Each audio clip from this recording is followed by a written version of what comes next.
Kristo akuzwe bavandimwe, itariki ya gatatu z'ukwezi kwa gatandatu ni umunsi mukuru ukomeye cyane kuri Kiliziya yo muri Afurika, kubera ko abahowe Imana y'i Bugande, abatari abakristu bibukwa ku buryo bw'umwihariko n'Ubuganda bwonyine, ahubwo n'abakristu bibukwa cyane cyane muri Afurika hose. Tuba turi kwibuka rero abahowe Imana bajya kuba nka benshi burya. Twe twibuka abo muri Kiliziya Gatolika, ariko hari n'Abangilikani batari bake nabo bishwe kiriya gihe, ndetse bahereye ku mwepiskopi wabo n'abayoboke be barabishe bose icyo gihe. Twibuka ari abishwe ahagana umwaka w'igihumbi magana inani na mirongo inani na gatanu, umwaka w'igihumbi magana inani na mirongo inani na karindwi, igihe cy'imyaka ibiri nibwo abamaritiri bishwe. Twe muri Kiliziya Gatolika twibuka 22 gusa, ariko tujye twongeraho n'abo Bangilikani kuko nabo burya babarwa nyine mu bahowe Imana, cyane cyane ko bajya kubica ntabwo bavuze ngo aba ngaba bagiye kwicwa n'abakristo ba Gatolika cyangwa n'abakristo b'abaki, oya, bishe abitwa abakristo. Bivuga ngo bafashe Abangilikani babavanga n'abakristo Gatolika, bose babicira hamwe. Nabyo nicyo kintu cyagombye kutubera isomo, kuko hari igihe abantu bavuga bati abakristo bari gutotezwa, noneho ukibwira ko wenda ubwo bari gutoteza abakristo Gatolika abandi bazabareka, bikarangira bivumburiye ko mu batotezwa harimo ndetse icyo batoteza ni uwitwa umukristo, ntabwo ari umugatolika cyangwa umuporo cyangwa umudive cyangwa umuki, apfa kuvuga izina rya Kristo uwo nguwo agatotezwa. Abakristo banavuga ko Abagatolika 22 nibo duhimbaza, n'Abangilikani 23. Urumva nyine ko ahubwo bari na benshi barengaho umwe ku bakristo b'abakiri bo muri Kiliziya Gatolika. Byatangiye bite? Ese ivanjiri yageze mu Buganda bigenze biti? Bimwe mu byo tugomba kubanza kumenya ni ukwibutsa ko mbere y'uko ubukristo bugera mu Bugande, habanje kugerayo idini ry'Abayisilamu. Abayisilamu bageze mu Bugande mu myaka mike cyane yabanjirije iriya y'abakristo. Noneho mu mwaka w'igihumbi kimwe magana inani na mirongo ine na kane nibwo Abayisilamu bahageze, baza gukurikirwa n'abakristo b'Abangilikani. Buriya Abangilikani bageze mu Bugande mbere y'abakristo Gatolika, mwaka w'igihumbi kimwe magana inani na mirongo irindwi na karindwi. Kandi ngira ngo birumvikana kuko Abongereza nyine bari muri idini ry'Abangilikani, aribo ba mbere bageze mu Bugande. Niyo mpamvu nyine Bugande bwaje kuba igihugu cyakolonijwe n'Abongereza. Abakristo Gatolika rero bahageze mu mwaka wakurikiyeho, mu by'ukuri bari nk'abakurikirana n'Abangilikani. Abambere bahageze ni abapadiri babiri, nako ni umupadiri n'umufurera. Umupadiri n'umufurera nibo ba mbere bageze hariya mu Bugande, noneho batangira no kwigisha ijambo ry'Imana. Ariko tamaze mbibutse ko mu mwaka w'igihumbi kimwe magana inani na mirongo irindwi n'umunani ari nabwo nyine Papa Leoni wa 13 yari amaze gusinya urwandiko yemera ko rwose abamisiyonari bashobora kugenda bagakwira ahantu hose. Nibwo washinze abapadiri bera Cardinal Ravigeri, ubwo yari umwepiskopi hariya muri Algeria, nibwo yohereje abambere mu bapadiri bera nyine mu cyitwaga Tanganyika. Bavuga uti ni igice mu by'ukuri kirimo Zanzibari, kirimo ako gace mbese ka hariya bava mu akarere ka Tanganyika. Ntabwo yari Tanganyika gusa, Tanzania gusa, ntabwo yari Tanganyika, yarimo n'Ubugande mu by'ukuri. Bamwe rero ubwo bafashe urugendo rugana muri Tanganyika, abandi bagenda bagana mu Bugande. Bahagera kuri 17 z'ukwa kabiri 1879. Abapadiri Simari, Rudere, n'umufurere witwaga Amasi, bagera Entebbe. Bakigera Entebbe, mu by'ukuri bakiriwe neza. Umwami Mutesa wayoboraga Ubuganda ngo babashyira rwose, babereka ahantu bazubaka. Bahatangira misiyo yabo ya mbere, bahatangira no kwigishiriza Gatigisimu ahitwa i Rubaga, hafi rwose hariya hari ingoro ye nyine, hari i Kampala. Icyo gihe bakimara gutangira, abapadiri nyine bahise bihutira kubatiza, kuko icyari kibashishikarije cyane ni ukwirukana roho mbi, ni ukugira abakirisitu benshi, ababatijwe benshi. Bahita babatiza aba mbere. Noneho aba mbere bamaze kubatizwa, bagiye kubona ko indoro y'umwami atari nziza, cyangwa babona ko bagiye gusa nk'abatotezwa.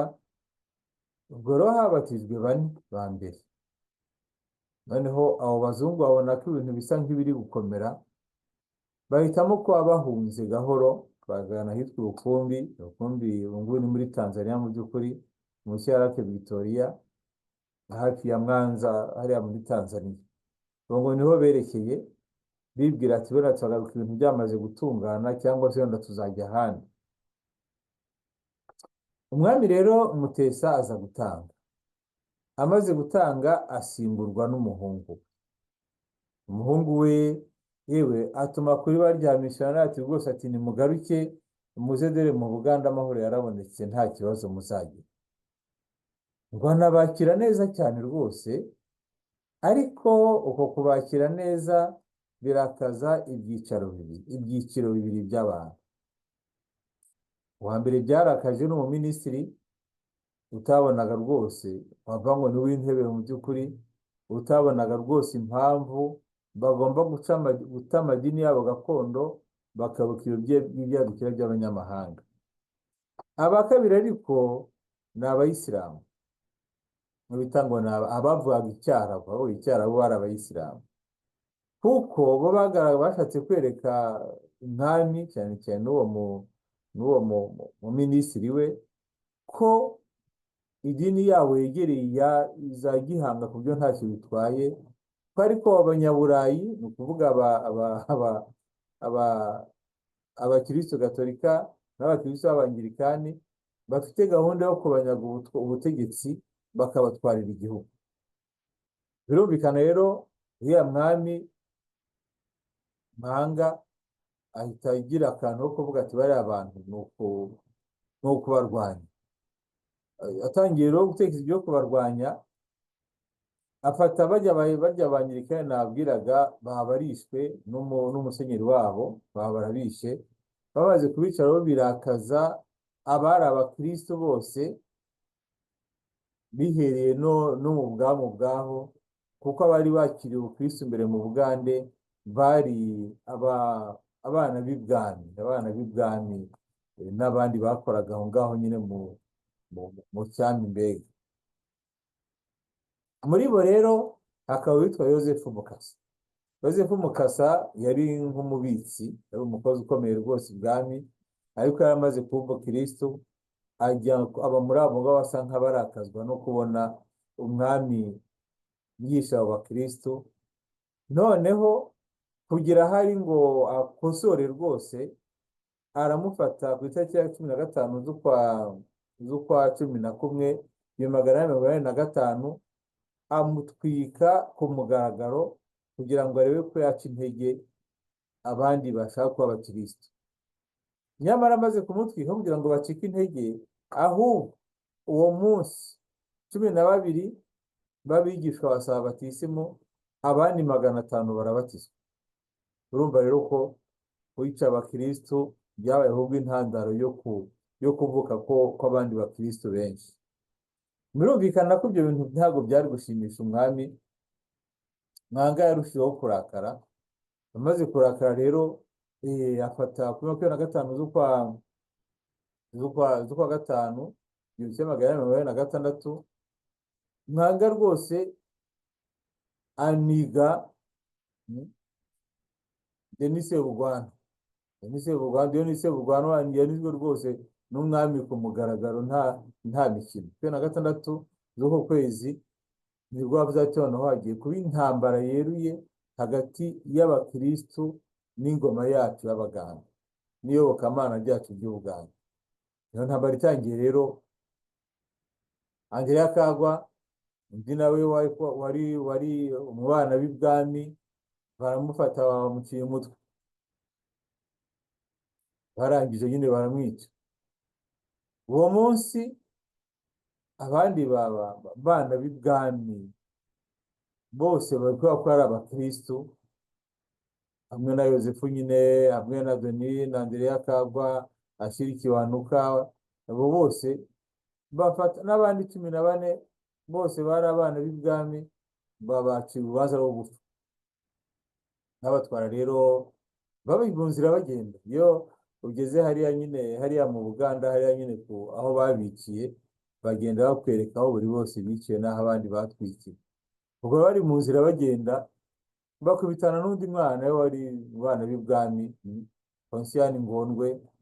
Baramubaza ati wowe uzi gusenga? Aravuga ati yego. Akibivuga bakuyeho umutwe. Ubwo rero nyine abo ngabo bose babazingiye mu birago, barabatwika. Hari ibintu wumva ukagira ngo ni ubukoko, ariko abona n'uyu munsi bikiba, ukagira ngo abagome bose Shitani bigishiriza hamwe, cyane cyane ko bose bakora bimwe. Shehe Rwangaro n'uwitwa Kizito nibo bishwe kuri iyi tariki ya 3, ari nabo bitiriwe nyine abamartiri mu Buganda, bavuga Karoli Rwanga n'abagenzi. Karoli Rwanga kubera iki ari bamwitiriye cyane? Ngo yari umusore ufite imbaraga, umwami yari yarashinze urubyiruko kugira ngo arutoze ubutore, nyine toze kuba intore z'ibwami. Karoli Rwanga rero ikintu yakoze wenda kitashimishije umwami, nuko abo basore yigishaga yabashyira ku ruhande, akabasobanurira iby'ubukristo rwihishwa. Umwami rero aravuga ati uyu nguyu ni ukumutwika yumva, kandi tukamwica ku buryo abara, akaba intangarugero ku bandi bose. Umwami abacanye umuriro, yacanye umuriro, namubwira ati uri kuntwika, ariko wagira ngo uri kunyoza ibirenge, kuko umuriro ntacyo uri kuntwara na gito rwose. Nuko agiye gupfa aravuga ati mana yanjye, mana yanjye. Ubwo Karoli Rwanga wari umukuru w'abasore b'ibwami barapfuye.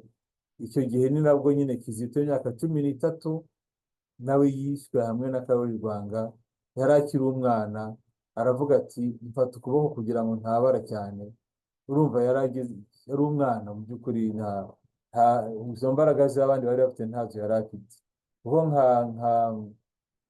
Karoli Rwanga 22 wavuga uti yari akuzeho gaho, ariko Kizito imyaka 13 nta nubwo yumvaga ibyo ari byo. Abo ngabo nabo nyine bose bapfuye batwitswe. Uwa nyuma wishwe rero, ubwo nabuze abakristo gusa bo muri Kiliziya Gatolika, ni Yohani Mariya Muzeyi. Niwe wishwe 27 z'ukwezi kwa mbere 1887. Bafashe umubiri bajugunya mu gishanga. Iyo uhageze hariya usanga baravuga ati isoko yavutse hano aho bamujugunye. Baragutembereza rwose, bakwereka aho ngaho hose, bakugeza no mw'iriya ngoro nyine y'abamartiri. Andi mazina y'abandi bapfuye rero tubona kuri ya shusho ya 22, hari Adolphe Rudigo Kasa, hakaba Ambroise Kibuka, hakaba Anatole Kirigwajo, hakaba Atanazi Baziguketa, hakaba Bruno Seronuma, hakaba Jacques Buzabari, Gonzaga Cyavira, Rukabana Bakintu, Mathias Karemba, Mbayatuzinde, Mwaga, Mukasa Kiriwanu na Nowe Wana wa Gashya. Nabo ngabo nibo tukunze kubona, ariko si bonyine uko nabibabwiye.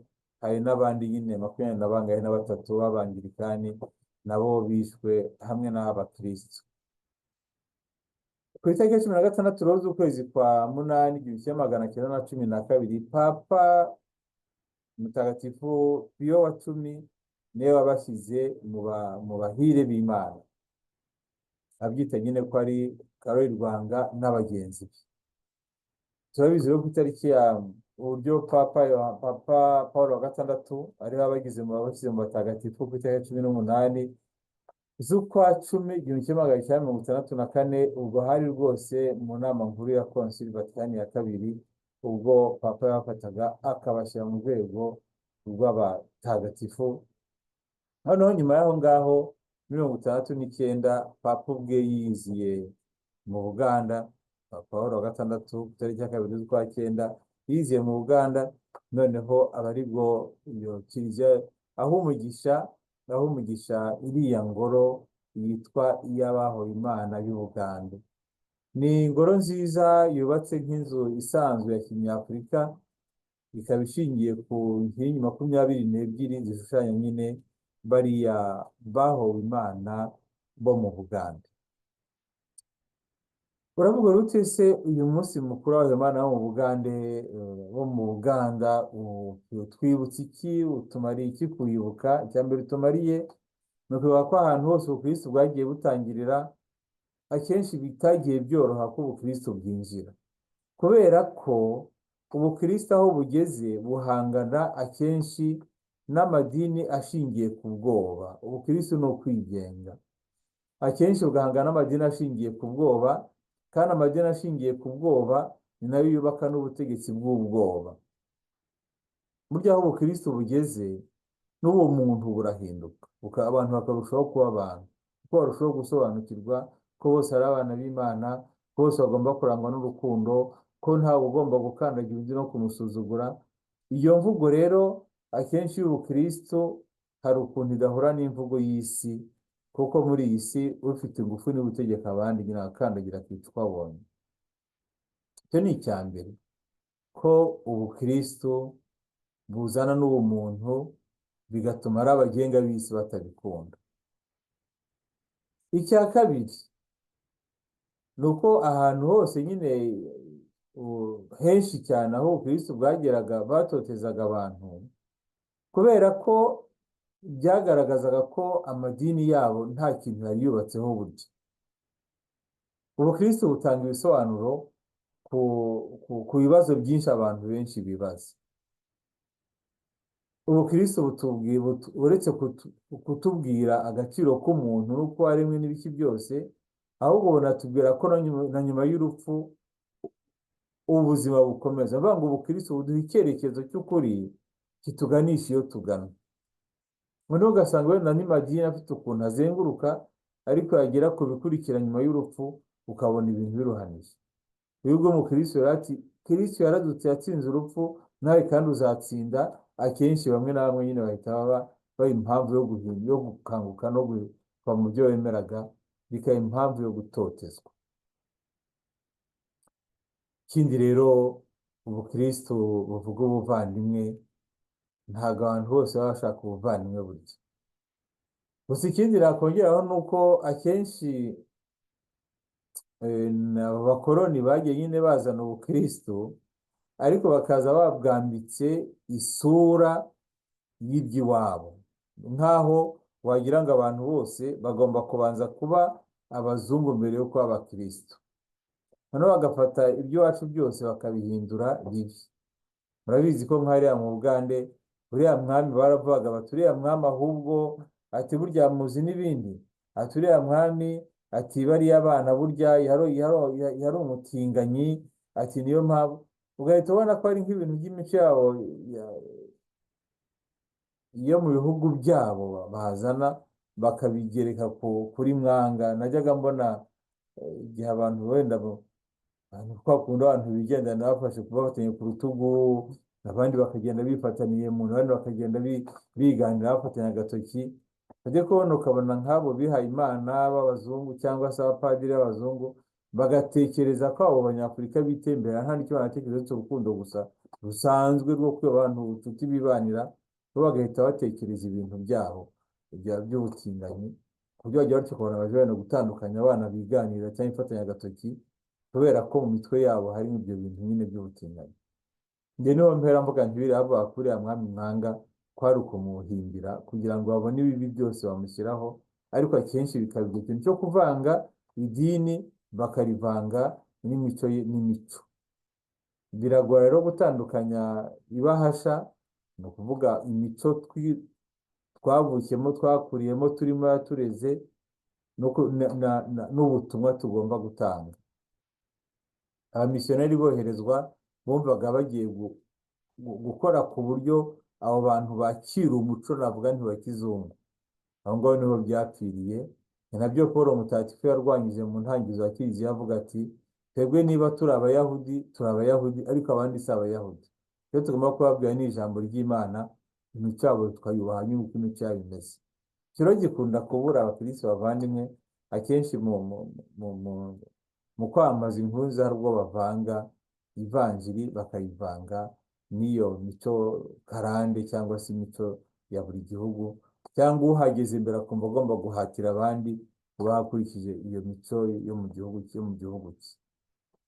Ndasubira mvuga nti abamaritiri bo mu Buganda ni urugero rufatika rw'uko ivanjiri itagira imipaka, kandi ko iyo Kiliziya itangiriye mu itotezwa kuriya, akenshi harumbuka imbuto nyinshi z'ubukristo. Uyu munsi ugeze mu Buganda ukareba abakristo gatolika, ukareba abangirikani, ukareba n'abo bayisilamu, mperukaho rwose nagiye muri ya musigiti witwa Kadafi, ahandi uhagaruka uri kubona umujyi wose wa Kampala ndetse no kure y'aho ngaho. Hano wabona iyo ngoro y'abayisilamu yubatse mu mujyi rwagati ndende, ukavuga uti nyamara burya, kandi yubatswe na Kadafi, nyamara burya hari ibintu byiza bishobora byo kubana kw'abantu bakiriye barwana bapfuye mu madini. Urebye rero za katedrali ziri hariya, ukareba iriya bazilika nyine y'ingoro y'abamaritiri, ukareba abakristo, ukareba ubukristo, uravuga uti nyamara burya ya maraso yamenetse ntabwo yapfuye ubusa, ahubwo byabaye umusemburo w'ubukristo. Twerekeze rero itahe Kiliziya yose ya Afurika, twerekeze tuyigabire Roho Mutagatifu, Roho Imana iyobore, kugira ngo umye kuba umusemburo w'ubumuntu muri uriya mugabane usanga ubukoko n'ubunyamaswa bukiri mu mitima ya benshi. Biriya byo gutoteza byakorewe abamaritiri bo mu Bugande, biriya byicarubozo byabakorewe, biriya byo kubatwika, kubaca imitwe kugira gute na gute, n'uyu munsi niwo mbivuga biracyariho nubwo byinshi cyane byo muri Afurika, bigatuma rero Afurika idashobora gutera imbere mu gihe ubunyamaswa buruta ubumuntu. Ugasanga nabo bakristo babatijwe hari aho akenshi badashobora kwipakura n'iyo mico y'ubusimba, cyane cyane ko bwa bwoba nyine buba bwaritse mu mitima ya benshi. Dusabire Afurika, dusabire Kiliziya yo muri Afurika, kandi dusabe ku buryo abaza kutwigisha ivanjiri bajye bubaha iyo mico yacu kama cyangwa imico gakondo, ariko twemere ko n'iyo mico hari byinshi bigomba guhindurwa n'ivanjiri, y'avanjiri y'urukundo rwa bose. Dusabirwa n'abamaritiri b'Ubugande rero kugira ngo Imana iduhe umugisha, ku izina ry'Imana Data na Mwana na Roho Mutagatifu, amen. Umunsi mwiza w'abamaritiri bo mu Bugande.